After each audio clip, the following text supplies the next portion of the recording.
and 23rd MLB start. But I'm sure, nowadays you probably look back at your time at Waynesburg and you like to reminisce and think of all the times playing for the Yellow Jackets. But I'm sure you also learned a lot from your time at Waynesburg. So where do you feel during your time at Waynesburg that you learned the most? And what is something that you learned that you continue to apply today during your time in the MLB? Yeah, man. I mean, it's a crazy part of my life. It definitely shaped me a lot.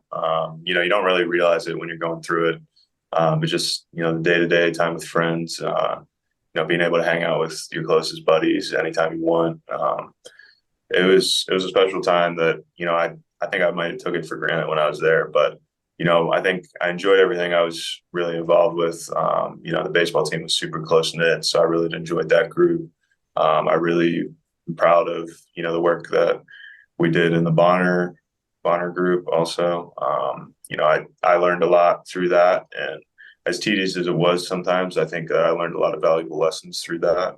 Definitely as far as, perspective and, different walks of life that, you're in and around throughout the time that you're on this earth. So I'm grateful for all that. I think really it was probably from my diagnosis and, the results after it that I learned the most about myself and kind of just my perspective on life about, putting in the hard work, putting in, the effort to put yourself in good positions and, surrounding yourself with good people, similar mindsets, that are going to help you achieve what you want to achieve. And then you can be that motivator for them also, so it's a circle of life. And, I'm proud of the people that I've met there. A lot of them are still my closest friends and people I'm still in touch with today. So Waynesburg had an incredible impact on my life, and I'll always be grateful for that.